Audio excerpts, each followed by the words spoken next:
Değerli şagirdler, abituriyentler, izləyicilər. Bu dərsimizdə Səməd Vurğunun Vaqif dramından 5-ci pərdənin məzmunu ilə tanış olacaq. Hadisələr cərəyan edir meşədə, Eldarın dəstəsinin olduğu yerdə. Eldar qız qayasının üstündə durub, gələcəkdə döyüşəcək yerlərdən bağlı, döyüşəcək məqamlardan bağlı xəyala dalır və burada Arşak gəlir, çıxır. Arşakdan sonra aralarında söhbət olur, məlum olur ki, Arşak belə çıxır ki, Azərbaycan torpaqlarını başqalarından daha çox sevir və burada Erməni-Azərbaycan ciddi dostluğu var. Düşmən, ortaq düşmən isə Ağməhəmməd Şah Qacar. Bunun arxası ilə biz görürük ki, Gürcülər gəlirlər. Deməli, əvvəlcə hələ bu məsələni də xatırladım. Arşak Sayatnovadan şeir deyir, sonra Gürcülər gələndən sonra Kotar Rustavelidən şeir deyirlər. Bir sözdən Azərbaycan torpağının üstündə Gürcü, Kürd, Azərbaycanlı, Erməni dostluğundan danışılır. Sovet Sosialist İttifaqının təbliğatının ruhları olan bir əsərdir bu əsər. Düşmən isə Ağaməhəmməd Şah Qacardır. Ortaq hədəf düşmən isə Qacardır. Gürcülər də gələndən sonra belə məlum olur ki, artıq bunlar qarşısında heç kəs dayana bilməz. Bir məsələyə də toxunaq. Burada bu dəfə də Rustavelidən əsər deyilir. Bu əsəri bu hissəsini görürsünüz. Tərif edək Tamaranı, axıdaraq göz yaşları, əzəl başdan qəzəl deyib mət etməmiş o dildarı. Bu da Kotar Rustavelidən şeir deyilir, bunu Tamara deyir. Ondan sonra bu hissədə var ki, bəs bir nəfər qoca gəlir, Eldara Misir qılıncı təqdim edir. Belə məlum o ki, bu qocanın Koroğlunun nəslindəndir və indiyə kimi qılıncı saxlayıb, indi verib ki, Koroğlunun gücü, qüvvəsi də Eldarda olsun. Bir məsələni də toxunum. Burada Eldarın yaxşı qılınc oynatması ilə bağlı bir epizod var. Kürd Musa ilə məşq edirlər və orada biz bilirik ki, Eldar yaxşı qılınc oynada bilir. Bu 10-cu şəklin məzmunu idi. 11-ci şəkildə isə Cıdır düzü təsvir olunur. Cıdır düzündə Murad və Qasım adlı iki çoban var. Onlar ki, Vaqifin öldürülməyə gətirildiyindən xəbərindən danışırlar ki, öldürüləcəkdir və çox heyfsilənirlər Vaqifin ölümünə. Və elə biz bu məqamda görürük ki, Şeyx qabaqda Vaqifdən Əli bəy gəlir. Vaqif xahiş edir ki, cəlladdan birinci ata-oğul aralarında söhbət keçir. Vaqif Əli bəy atası haqqında çox yüksək fikirlərdədir. Sonra Şeyxdən burada diyaloq var və bu mükaləmələr çox normaldır. O biri hissələrdən fərqli olaraq. Məsələn, Vaqif Şeyx deyir ki, rəngin saralır. Vaqif də məntiqli bir cavab verir. Günəş qürub edir, sönür kainat. Əzəldən bir vəfası sayır. Bu hissəsində yox, deyir ki, rəngin solub deyir və günəş batanda adamın rəngi solar. Belə fikirləri var və burada çox məntiqli bir diyaloq var. Sonra Vaqifin asılmağa gəldiyini görən Vidadi də orada olur.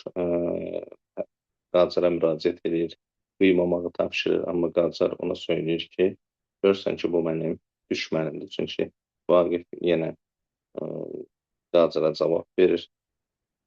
Və oradan bu hissənin indi görürsünüz, şair rənginizdə bir sarılıq var. Vaqif deyir, qafil gün batanda rəngi saralar. Sonra Qacardan xahiş edir, Vidadi dediyimiz kimi. Söz düzgünə baxmır, deyir, o mənim düşmənimdir. Vaqif deyir, yalvarma, o cəllada sən hələ baş əyməmişdir bu böyük vətən. Onda Qacar deyir ki, görürsən, bu imiş qatı düşmənim. Onu yandırsam da haqqım var mənim. Tez olun cəlladlar, gətirirlər Vaqifi asmağa. Vidadi istəyir ki, özünü cəlladla Vaqifin arasına salır. Proses biraz ləngiyir. Elə bu vaxtı Eldarın qoşununun gəldiyini görürük. Gürcülər bir yerdə birləşiblər, böyük bir ordu şəklinə düşüblər, hücum edirlər və bu hücum zamanı artıq Əli bəyin Vaqifin asılması, boynunun vurulması ləngiyir. Ləngiyirdiğinde qarşılıqlıq düşür. Vidadi Vaqifi bir tərəfə çəkir, onlar gəlir Eldarı öz silahını verir, Əli bəyə verir daha doğrusu. Gülnar Əli bəy ilə qoşulur.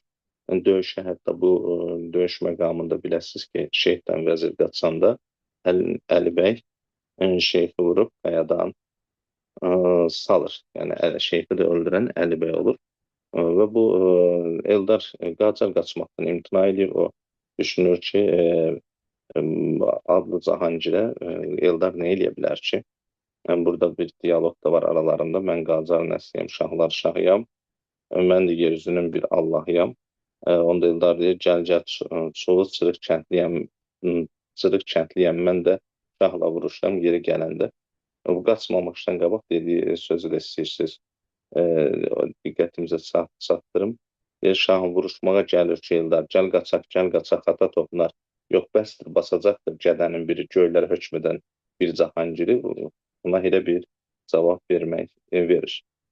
Sonra Qacarla Eldar döyüşürlər. Qacar vurub Eldarın əlində. Əvvəl bir dəfə bir yaralayır, sonra Eldarın əlindən qılıncını salır. Qılıncını salandan sonra çox böyük bir fərəh keçirəndə Eldar yapıncısının altından Misri qılıncı çıxardır və o Misri qılıncı çıxardanda belə məlum olur ki, Qacar biraz da həyəcanlanır və növbəti bir zərbə ilə Qacar Eldarı yaralayır. Burada tarix həqiqətə sadiq qalaraq Qacarı Eldar yox, Zülfiqar qapıçı öldürür. Çünki Qacar bilir ki, sui-qəsd nəticəsində öz adamları öldürmüşdür. Ondan sonra sürətlə hadisələr bitir. Təlxəyin o məşhur söz var edir, demiş ki, səni zindanlara salsalar 30 nəfər boğaram, həmin sözü bir daha xatırlayır. Vidadi və Vaqif Qacarın meydin ətrafında adamlar hərlənir, hamına baxır falan və Eldardan Vidadi ilə Vaqif gəlir. Eldar Vaqifin əlindən öpür. Vidadi, aha uzanmışdır bizim şirinlər, İran torpağını ləkələyənlər. Vaqif Vidadiyə müraciətən o məşhur Bax qəzəlini söyləyir və bununla da əsər bitir. 10-cu şəkildə bir epizod mənə çox maraqlı gəldi və bir məntiqsizlik göründü. Gülnar Eldarın Vaqifin məktubunu gətirir.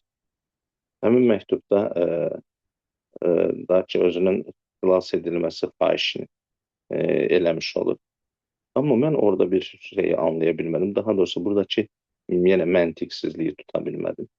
Gülnar deyir ki, oyun uzaqdan bu hissəni görürsünüz.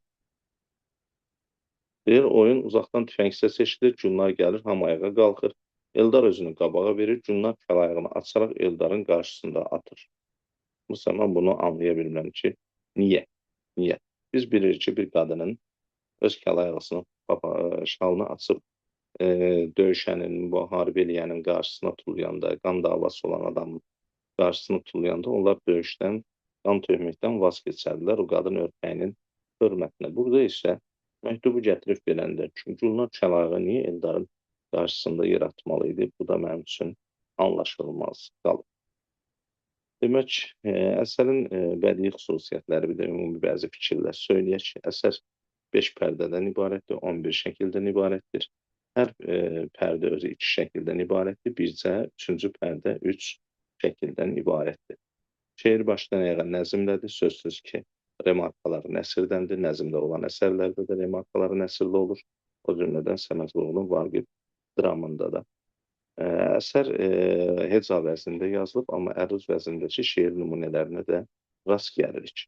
Deyək ki, Bax qəzəlidir, Görmədim qəzəlidir, ortada müğənnilərin oxuduğu bir qəzəl var ki, onu Səməd Vurğun yəqin ki, özündən yazıbdır. Çünki Vaqifin üslubu hiss olunmur. Yəni, orada bir dilində, ifadə tərzində bir gözəllik yoxdur. Zaten o hissələri şairin zoren yazdığı da hiss olunur. Çünki Səməd Vurğunun dili gerçəkdən. Mən Səməd Vurğunu nə qədər tənqid eləsəm də, Səməd Vurğunun dili çox şirin, çox axıcıdır. Sadəcə Səməd Vurğunun təhsilli olmaması, ciddi ədəbiyyat təhsili görməməsi onun dilini qüsurlu eləyir. Yəni, bəzən ifadələr yerinə oturmur. Xüsusilə bu dram əsərini yazarkən, belə deyək, məcburiyyətdən yazıb, özünü repressiyadan qorumaqdan ötürü yazıb, sosialist realizminin ondan tələb elədiyi şərtlərə əməl edərək yazdığı üçün əsər dəyərini, qiymətini itirib.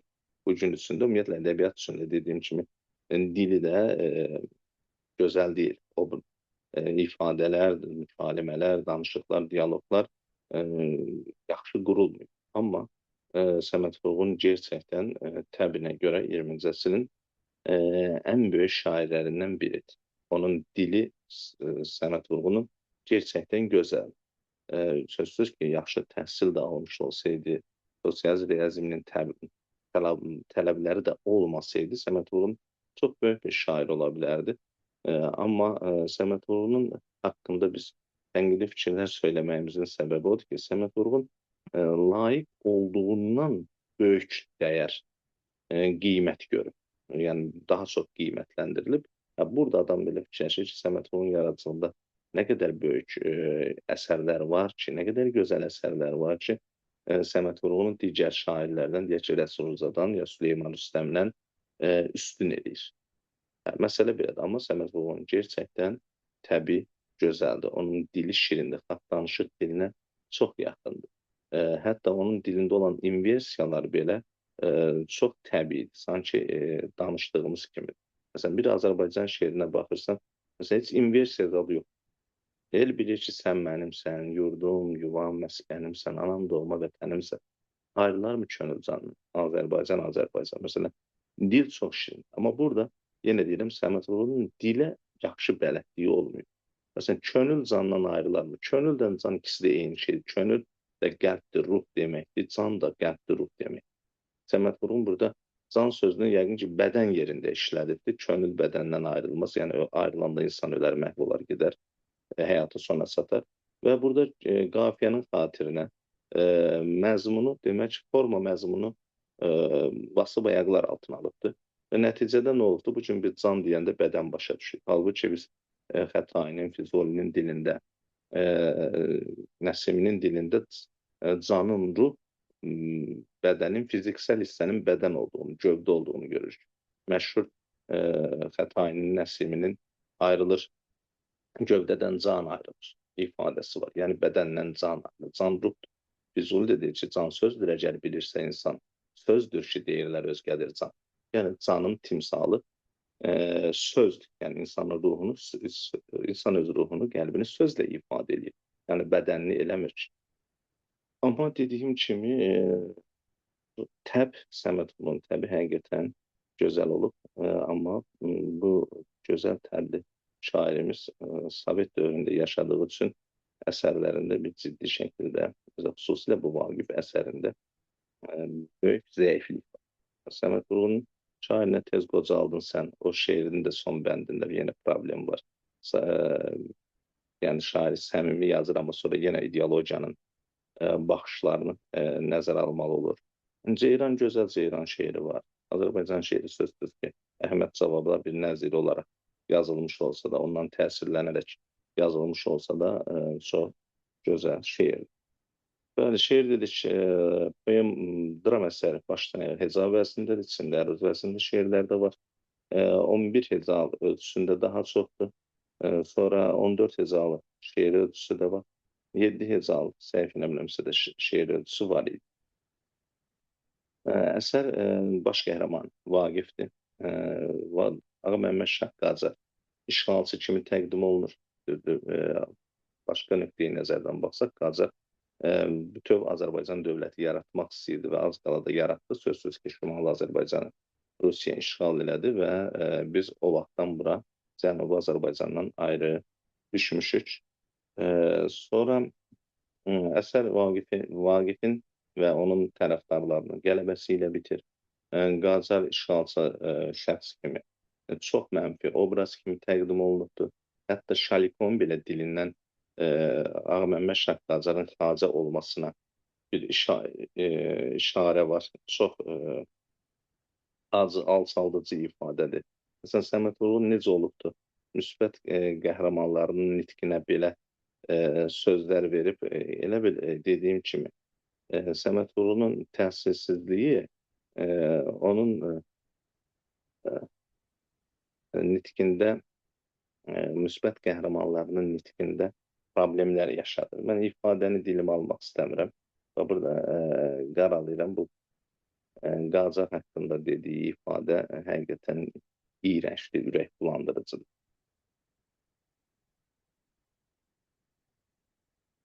Sonra dediyim kimi burada əsərdə xalqların dostluğu, qardaşlığı çox qabardılıb, xüsusilə yüksək təbəqəyə qarşı. Ümumiyyətlə, xalq deyəndə zəngin adamlar nəzərdə tutulmur. Hətta burada o qoca da Eldara qılıncı verəndə, onun da ifadələri hamısı Sovet ideologiyasının təbliğatına çevrilmiş şüarlardır. Xalq deyəndə mən anlayamıram. Xalqın zəngini də var, varlısı da var, kasıbı da var. Deyir ki, burada yalnız yoxsulların eşqi ilə yaşa. Bu ifadəni görürsünüz. Deyir, sənə bata bilməz bu xan, bu paşa. Yalnız yoxsulların eşqi ilə yaşa. Güya varlılar, zənginlər bu xalqdan deyil. Yəni, onların eşqi ilə yaşamaq olmaz. Ümumiyyətlə, bu sinifi təbliğat ki, yəni yuxarı təbəqə ilə aşağı təbəqəni bir-birinə qarşı qoymaq Sovet ideologiyasının təbliğatının nəticəsidir və bu gün də hələ bəzi adamların təfəkküründə bu kök salıb. Hələ biz xalq olaraq ondan qurtula bilməmişik ki, xalqın kasıbı da olur, varlısı da olur, çalışqanı da olur, zəhmətkeşi də olur, tənbəli də olur və hər kəs layiq olduğu həyata təxminən aşağı-yuxarı uyğun yaşamış olur. Səməd Vurğunun Vaqif dramı ilə bağlı deyəcəklərim bunlar. Diqqətinizə görə təşəkkür edirəm. Əgər sizə bir faydam toxunsa, mənim üçün nə mutlu.